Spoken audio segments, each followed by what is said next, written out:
मेरे माँ-बाप कुछ महीनों के लिए शहर से बाहर गए हुए थे और उस समय मैं घर में बिल्कुल अकेला था। इसलिए मेरी मम्मी ने मेरी आंटी जी को मेरे पास रहने के लिए बुला लिया था।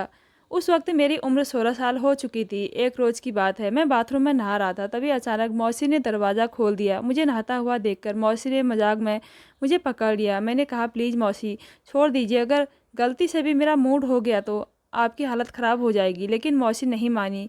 मैं फिर मौसी को बाथरूम में, मेरा नाम जैद है और मेरी उम्र 16 साल है। वैसे तो मौसी भतीजे का रिश्ता बहुत ही खास होता है, पर मैंने कभी नहीं सोचा था कि मुझे अपनी मौसी के साथ यह सब करने का मौका मिलेगा। जिसने बचपन में मेरा इतना ख्याल रखा है और मुझे एक माँ की तरह प्यार दिया है, उसके प्रति मेरा नज़रिया इस तरह बदल जाएगा। यह उन दिनों की बात है जब मम्मी पापा को एक काम से दूसरे शहर जाना था। उनकी फ़्लाइट 7 बजे की थी, इसलिए वह दोनों 4 बजे ही एयरपोर्ट के लिए निकल गए थे। सुबह के करीब 11 बजे मेरे घर की घंटी बजी। मैंने जैसे ही गेट खोला तो देखा कि सामने एक बला की खूबसूरत औरत खड़ी हुई थी, जिसकी नीली नीली आंखें, भूरे बाल और चांदी जैसा रंग एक अलग ही कहर ढा रही थी। मैं टकटकी लगाकर उसे देख रहा था, क्योंकि मेरी नज़र उससे हट ही नहीं रही थी। वह बोली, इस घर में एक नौकरानी की ज़रूरत थी। मुझे लगा मेरी मम्मी ने उस औरत को हमारे घर काम के लिए बुलाया होगा। मैंने जल्दी से उसे अपने घर के अंदर बुला लिया और अपनी रसोई दिखाने लगी। मैंने उसको सारा काम समझा दिया था कि कौन सी चीज़ कहाँ पर रखी है और उसे क्या काम करना है। उसको भी सारा काम समझने में देर नहीं लगी। मैंने मम्मी को फ़ोन करके बता दिया था कि नौकरानी काम के लिए आ चुकी है। नौकरानी के आने की खबर सुनकर मेरी मम्मी भी बेफिक्र हो गई थी। दिन भर के काम के बाद जब शाम को नौकरानी की छुट्टी का समय आया, तब वह बोली, जैद मैं सुबह से तुम्हारे आसपास घूम रही हूँ, लेकिन अभी तक तुमने पहचाना नहीं।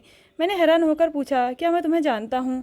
तुम तो एक काम वाली हो ना, तुम्हारी दूसरी पहचान क्या हो सकती है? मेरी बात सुनकर वह ज़ोर ज़ोर से हंसने लगी और बोली, मैं तुम्हारी शशि हूँ।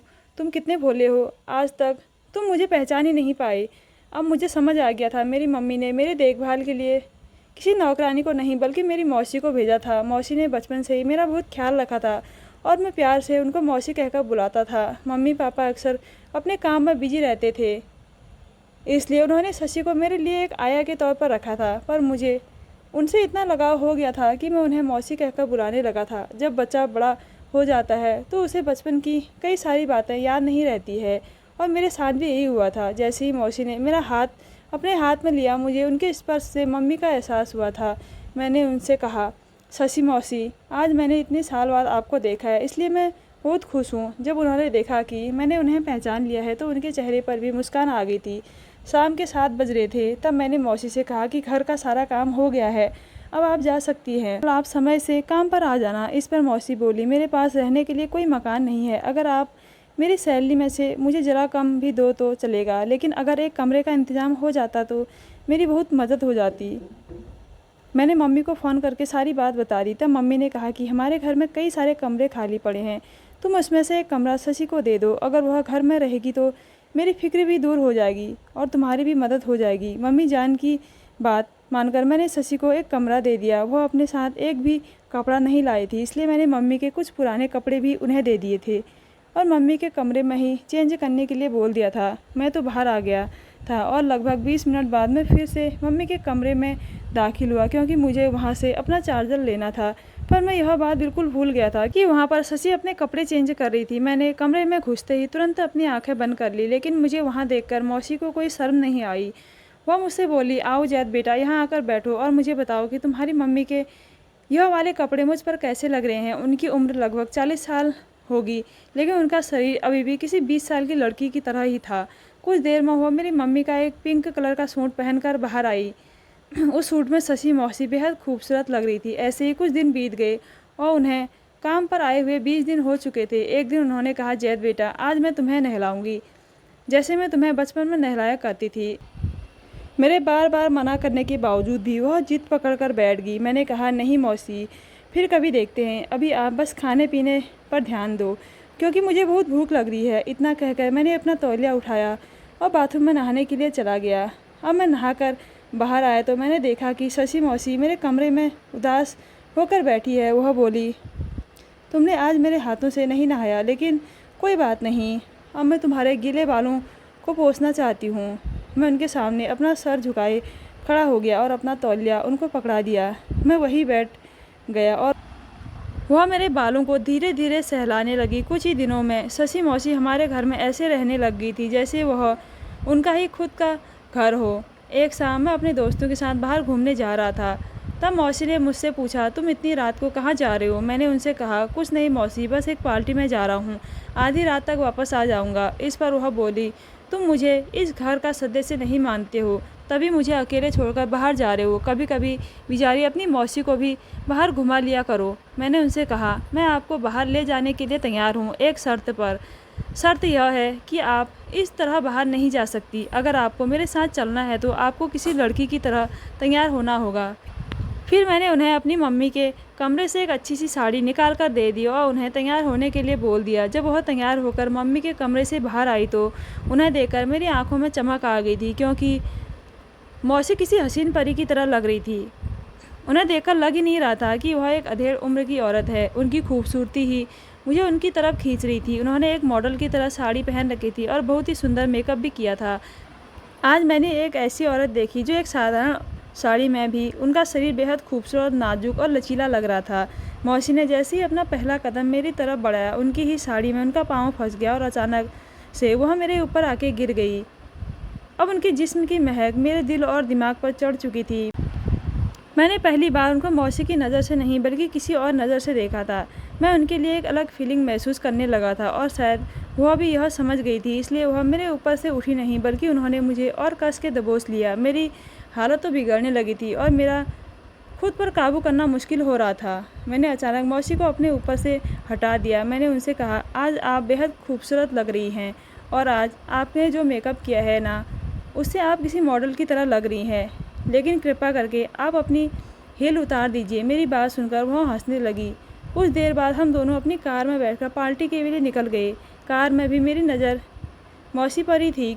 पार्टी में मेरे सभी दोस्तों को ऐसा लग रहा था कि वह मेरी गर्लफ्रेंड है और मौसी ने भी उन लोगों के इस भ्रम को दूर नहीं किया बल्कि बढ़ावा ही देती रही। उन्होंने सबसे कह दिया था कि मैं जैद की बहुत अच्छी दोस्त हूँ। जब हम पार्टी से निकले तो मैंने उनसे पूछा कि आपने ऐसा क्यों किया, आपने सबको सच क्यों नहीं बताया कि आप मेरी मौसी हो? तब वह बोली, मुझे बहुत मज़ा आ रहा था क्योंकि उस समय तुम्हारा चेहरा देखने लायक था, जब तुम्हारे सभी दोस्तों को लग रहा था कि मैं तुम्हारी गर्लफ्रेंड हूँ। अगर तुम्हें मेरा मजाक पसंद नहीं आया तो मुझे माफ़ कर दो। जैसे ही मौसी ने मुझसे माफ़ी मांगी तब मैंने उनसे कहा, आपको माफ़ी मांगने की कोई ज़रूरत नहीं है, आपने जो भी किया वह इतना भी बुरा नहीं था। मेरी बात सुनकर उन्होंने कहा, अब तो तुम्हारे दोस्तों को भी लगने लगा है कि मैं तुम्हारी गर्लफ्रेंड हूँ, तो क्यों ना अब हम अच्छे दोस्त बन सकते हैं। मैंने कहा, हाँ क्यों नहीं। तब मैंने मौसी से कहा, जब हम दोस्त बन गए हैं तो फिर बताइए अब मैं आपको किस नाम से बुलाऊं? तब मौसी बोली, तुम मुझे सिर्फ शशि कह सकते हो। मैंने कहा, तो चलिए शशि, अब हम घर चलते हैं। मेरे मुँह से अपना नाम सुनकर वह किसी नई नवेली दुल्हन की तरह शर्मा रही थी। फिर हम बातें करते करते अपने घर पहुंच गए। हम दोनों बहुत ज़्यादा थक गए थे, इसलिए घर पहुंचते ही हम दोनों अपने अपने कमरे में आ गए। अगले दिन मुझे कॉलेज जाना था। फिर मुझे समझ नहीं आ रहा था कि मैं कौन सी शर्ट पहनकर जाऊं। तभी शशि कमरे में दाखिल हुई और मेरी मदद करने। वह बोली, जब तुम्हारी शशि घर में है तो तुम्हें परेशान होने की ज़रूरत नहीं है। तुम क्या चाहते हो और क्या नहीं चाहते हो यह देखना मेरी जिम्मेदारी है। यह सब तुम मुझसे भी पूछ सकते हो क्योंकि मेरी पसंद इतनी भी बुरी नहीं है। फिर शशि ने मुझे अपनी पसंद की शर्ट निकाल कर दी। उस रात शशि मेरे कमरे में आई और मुझसे बोली, तुम बहुत थक गए हो ना, आओ आज मैं तुम्हारे सर में गर्म तेल की मसाज कर देती हूँ। उनका हाथ जैसे ही मेरे बालों में घूमने लगा, मेरे रोंगटे खड़े हो गए। फिर धीरे धीरे उसका हाथ मेरे बालों से मेरे पीठ तक चला गया। उस मालिश से मुझे इतना आराम मिल रहा था कि मैं कब सो गया मुझे पता ही नहीं चला। सुबह जब मैं सोकर उठा तो मैंने देखा कि शशि मेरे पैरों के पास ही सो रही है। मैंने उन्हें जगाया और पूछा, आप मेरे पैरों के पास क्यों सो रही हो? वह बोली, कल तुम्हारे सर की मालिश करते करते मैं कब सो गई मुझे पता ही नहीं चला। और इतना कहकर अपने कमरे में चली गई। आज शशि ने मुझे एक ऐसा सवाल पूछा जिसने मुझे सोचने पर मजबूर कर दिया था। उन्होंने कहा, रात को कुछ देर के लिए मैंने तुम्हारे कंधे पर हाथ रखा था तो तुम तुरंत सो गए थे। क्या तुम्हारी मम्मी तुम्हें बिल्कुल भी समय नहीं देती है? लड़कों को तेल की मालिश की बहुत आदत होती है क्योंकि उनकी मम्मी अक्सर उनकी गर्म तेल से मसाज करती है, पर तुम्हें देखकर ऐसा नहीं लगता है कि तुम्हारी मम्मी ने कभी तुम्हें इतना समय दिया होगा। मैं शशि की बात समझ रहा था, लेकिन मैंने उसे नहीं बताया कि मेरी मम्मी को अपने काम से फुर्सत नहीं मिलती। मैंने कहा, नहीं ऐसा नहीं है, मेरी मम्मी मेरा बहुत ख्याल रखती है, पर कल मैं बहुत ज़्यादा थक गया था इसलिए मुझे तुरंत नींद आ गई थी। थी। कुछ देर में हमारे घर की घंटी बजी और जब मैंने दरवाज़ा खोला तो सामने मम्मी पापा खड़े थे। मैं उन दोनों को देखकर बहुत खुश हो गया था। जैसे ही मम्मी पापा घर में दाखिल हुए तो पापा की नज़र भी शशि पर पड़ गई थी। वह उसे सर से लेकर पाँव तक देख रहे थे। पापा की नज़र शशि से हटने का नाम ही नहीं ले रही थी। मैं पापा के गले लग गया। मम्मी मौसी शशि को बहुत अच्छे से जानती थी, इसलिए मम्मी भी उनके गले लग गई। रात को जब हम सब एक साथ बैठकर खाना खा रहे थे तब मैंने देखा कि पापा की नज़र अभी भी शशि पर ही थी, पर मुझे समझ नहीं आ रहा था कि वह शशि को इतने ध्यान से क्यों देख रहे हैं ना। मुझे बहुत परेशान कर रहा था। रात को खाना खाने के बाद वह अपने कमरे में चले गए, लेकिन शशि अभी भी किचन की सफाई कर रही थी। किचन साफ करने के बाद वह अपने कमरे में चली गई और कुछ देर बाद मैं भी उनसे मिलने के लिए उनके कमरे में चला गया, क्योंकि आज हमारे पास कहने को बहुत कुछ था। शशि मुझे अपने कमरे में देखकर चौंक गई। मैंने उससे कहा, आपको इतना डरने की ज़रूरत नहीं है, मैं हूँ जैद। शशि बोली, तुम अचानक से आ गए इसलिए मैं थोड़ा डर गई थी। कुछ काम था क्या? मैंने कहा, नहीं शशि, कोई काम तो नहीं था, बस आज हमने ज़्यादा बात नहीं की इसलिए मैं तुमसे मिलने आ गया। अगले दिन जब मैं सोकर उठा तो 12 बज रहे थे और अभी तक नाश्ता नहीं बना था। शशि जो हर दिन मेरे लिए 8 बजे नाश्ता ले आती थी, आज 11 बजे तक नाश्ता नहीं लाई थी। इसलिए मैं रसोई में यह देखने गया कि नाश्ते में इतनी देर क्यों हो रही है। मैं जैसे ही किचन में गया तो मैंने देखा कि शशि उदास होकर किचन में खड़ी थी और एक किसी गहरी सोच में डूबी हुई थी। मैंने पूछा, शशि क्या हो गया? तुम इस तरह उदास होकर क्यों खड़ी हो और क्या सोच रही हो? वह बोली, तुम्हारे पापा। वो इतना कहकर चुप हो गई। तभी पापा रसोई में आ गए और पापा को देखकर शशि ने अपना सर मेरी ओर से घुमा लिया। कल जब से पापा घर आए थे तब से शशि पर उनकी बुरी नज़र थी। शशि अब सिर्फ मौसी ही नहीं थी बल्कि मेरी बहुत अच्छी दोस्त भी बन चुकी थी।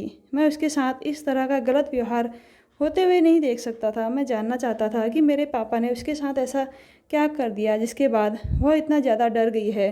रात के खाने के बाद हम सब अपने अपने कमरे में चले गए, लेकिन मेरा मन बहुत बेचैन हो रहा था। मैंने सोचा कि मुझे एक बार शशि को देख लेना चाहिए, इसलिए मैं अपने कमरे से निकल कर सीधा शशि के कमरे में आ गया। जब मैं शशि के कमरे में पहुंचा तो मैंने देखा कि मेरे पापा उसके कमरे में ही मौजूद थे और वह नोटों की गड्डी शशि को दे रहे थे। मैं यह देखकर हैरान हो गया था कि आधी रात को मेरे पापा शशि को इतने सारे पैसे क्यों दे रहे हैं। कहीं उन्होंने उसके साथ कुछ गलत तो नहीं कर दिया। मैं शशि के कमरे में ही छुपकर यह सब देख रहा था। तभी शशि बोली, जब तक मैं जैद से नहीं मिल लूँगी इस घर से नहीं जाऊँगी। उसकी बातों से ऐसा लग रहा था जैसे वह मुझसे प्यार करने लगी है। जब मैंने पापा से सवाल किया तो मम्मी भी कमरे में आ गई और जब उन्होंने मुझे देखा तो उनके चेहरे पर 12 बज गए थे। मेरे पापा मुझसे बोले, तुम अपने कमरे में जाओ। मैंने उनसे कहा, नहीं, अब मैं कोई बच्चा नहीं हूँ और मैं भी जानना चाहता हूँ कि यहाँ क्या हो रहा है और आपने शशि के साथ ऐसा क्या किया है। तभी शशि मेरे पास आई और मेरे गले लगकर रोने लगी। इस घर में तुम ही हो जो मुझे समझते हो। जब से मैं इस घर में आई हूँ मैं तुम्हें इन लोगों की सच्चाई बताना चाहती हूँ, लेकिन मैं कुछ सोचकर चुप हो जाती थी। इतना कहकर वो फिर से मेरे गले लगकर रोने लगी और मैंने भी मम्मी पापा के सामने उसे अपनी बाहों में भर लिया था। मैंने अपने माता पिता से कहा कि अगर आप किसी गरीब महिला के साथ कुछ भी गलत करेंगे तो मैं इसे बिल्कुल बर्दाश्त नहीं करूँगा। मेरी मम्मी ने शशि से कहा कि बेहतर होगा कि तुम चुप ही रहो और यहाँ से चली जाओ। अचानक शशि मेरी मम्मी से चिल्लाने लगी और बोली, अब मैं चुप नहीं रहूँगी, मैं जैद को तुम्हारी सारी सच्चाई बता कर रहूँगी। फिर वह कहने लगी, जैद तुम किसी अमीर माँ बाप के बेटे नहीं हो, तुम मेरी बड़ी बहन के बेटे हो। कुछ साल पहले मेरी बड़ी बहन कशीपा इसी घर में काम करती थी और उसने 2 जुड़वा बच्चों को जन्म दिया था और वो जन्म देने के बाद मर गई थी। उसमें से एक बच्चे को तुम्हारे माँ बाप ने गोद लिया था। मैं तुम्हारे बड़ी भाई की देखभाल करती हूँ और अब मैं चाहती हूँ कि तुम भी मेरे साथ चलो। मैंने उनसे कहा, मुझे आपकी सारी बातों पर भरोसा नहीं है क्योंकि माँ बाप ने मुझे सारी सच्चाई बता दी थी, लेकिन मैं आपके साथ आकर अपनी ज़िंदगी ख़राब नहीं करना चाहता। ऐसे ही कुछ साल पहले भी शशि ने मेरे माँ बाप से बहुत सारे पैसे लिए थे।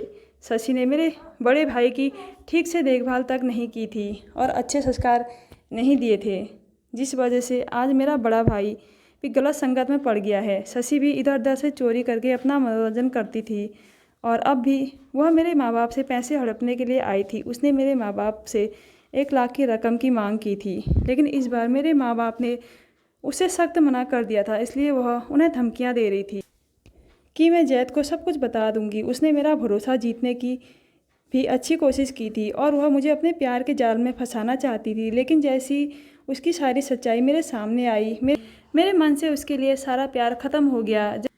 जब मेरे माँ बाप ने मुझे गोद लिया था तो उन्होंने शशि को बहुत सारे पैसे दिए थे, लेकिन शशि उन पैसों को ठीक से इस्तेमाल नहीं कर पाई और ना ही मेरे बड़े भाई की अच्छी तरह परवरिश कर पाई। अगर उन्होंने समय रहते उन पैसों और समय की कदर की होती तो आज मेरा बड़ा भाई भी बेहतर रास्ते पर होता। इसलिए मेरे मम्मी पापा ने मेरे बड़े भाई को भी गोद ले लिया और उसे भी अपनी औलाद की तरह प्यार करने लगे और मौसी को हमेशा के लिए हमारे घर से निकाल दिया।